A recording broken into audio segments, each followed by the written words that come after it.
Miguel Cole here with a new episode of NXT with MC and a little bit of CruiserWeight. Not because it's little, but because it's only a little bit of CruiserWeight to cover. Okay, well you know what? There's a lot more of CruiserWeight to cover as we have the CruiserWeight Classic Finals! Oh my goodness! We crowned the new CruiserWeight Champion! This is crazy! Oh my goodness! But first, let's talk about NXT, shall we? Let's get it started. Okay, so NXT opens up with Samoa Joe in the ring. He says he was wild. He beat up people, and he even ruined friendships to become champion. He admitted to being wrong, but he won't apologize for it. He calls out Nakamura. He tells Nakamura he is a worthy champion and that he is guaranteed a rematch, and when he is cleared, he wants his rematch.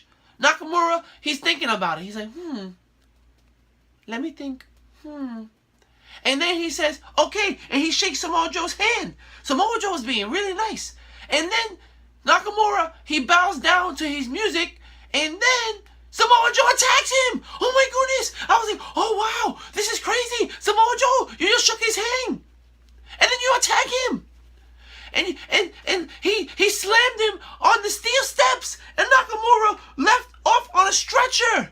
It was really, I felt so bad for him.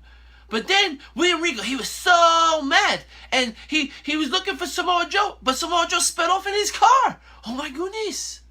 Then we have Liv Morgan versus Rachel Fazio. Carmella Jr., Liz Morgan won this match fairly quickly with a submission. But what she does next was shocking. As she called out Asuka, she said the women's division is cleared out, and she wants to face Asuka, and that she's coming for Asuka. You know what? Liv Morgan needs to get her head checked or something, because she's not ready for Asuka. No one is.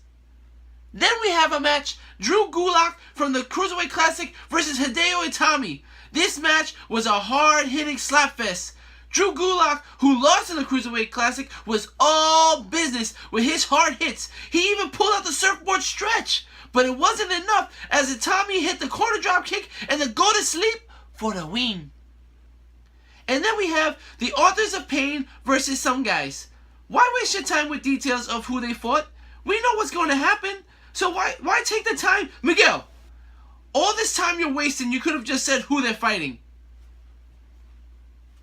The Authors of Pain wins. Then we have Ty Dillinger, who says he's a perfect 10. Okay, alright, you're a perfect 10.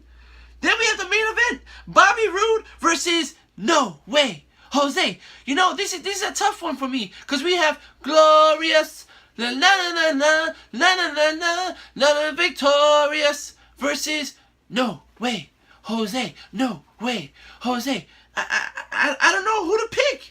This match was so good. Back and forth action. No Way, he hit the airplane spin TKO, but missed the pitching fist. And Bobby Roode, he yelled, glorious, and hit an Impaler DDT for the win. Oh my goodness.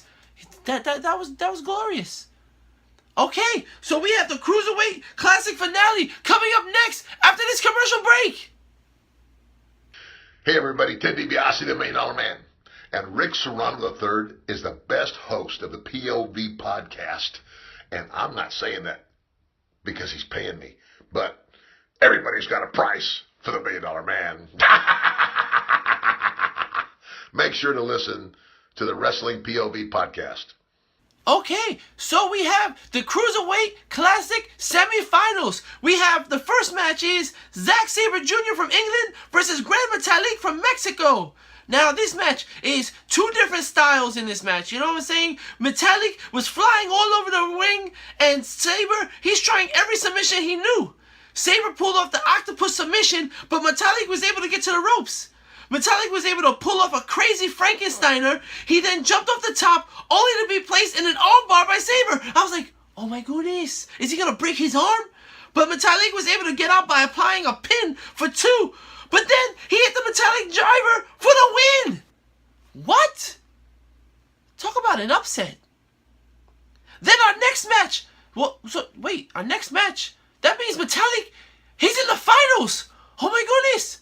Alright, so our next semifinals match, we have Kota Ibushi from Japan versus TJ Perkins from the Philippines.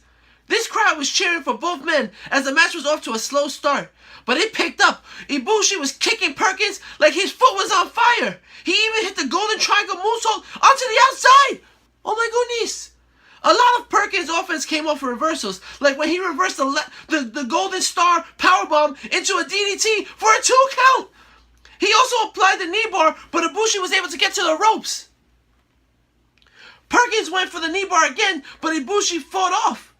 They both hit spin kicks, and Ibushi, he hit the Golden Star powerbomb for the 1, 2, no! He kicked out!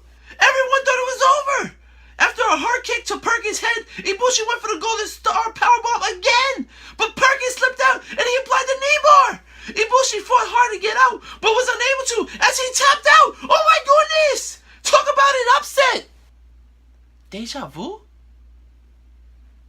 So the finals will be Grand Metalik versus TJ Perkins. I wonder if this result has anything to do with Zack Sabre Jr. and Kota Ibushi not signing with the WWE, and Metalik and Perkins signing with the WWE. Something to think about as we go to commercial break.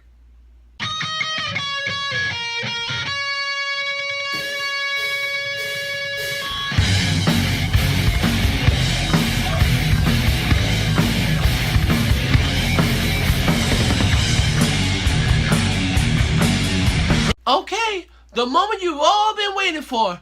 The CruiserWeight Classic Tournament Finals between Zack Sabre Jr. versus Kota Ibushi. Oh, no. This isn't the finals that you all been waiting for. This is Grand Metalik from Mexico versus TJ Perkins from the Philippines. Yay! Triple H comes out and he announces the winner will become the new Cruiserweight Champion. He better, because that trophy is not worth it. This finals match was a fast-paced, hard-hitting, and technically very sound. But it was no Zack Sabre Jr. versus Kota Ibushi. I'm just saying. That's just my POV. You see what I did there, Mr. Rick? Yeah, clever, Miguel. Yeah, it is very clever. Okay, so like I was saying, Perkins worked Metalik's knees for most of this match. But Metalik, he still hit the Metalik driver for a 2 count.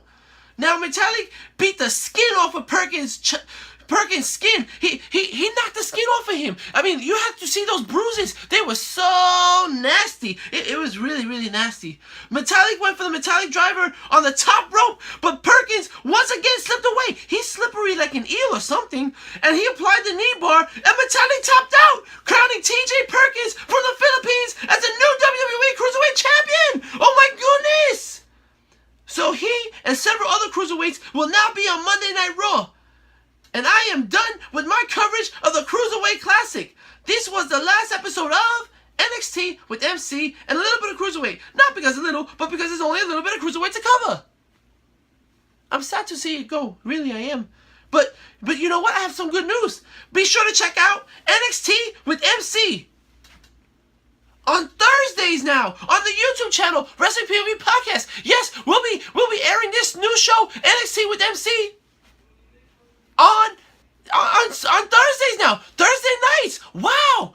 All right, and also be sure to check out episode 34 of the Wrestling POV Podcast. Yes, it's a new episode, and we have Mr. Rick's the second round of the fantasy bracket, and they talk about Backlash, Monday Night Raw, and SmackDown Live. You should check it out. Check it out on YouTube, iTunes, and Podbean for free. All right. This has been NXT with MC and a little bit of Cruiserweight. Not because a little, but because only a little bit of Cruiserweight to cover.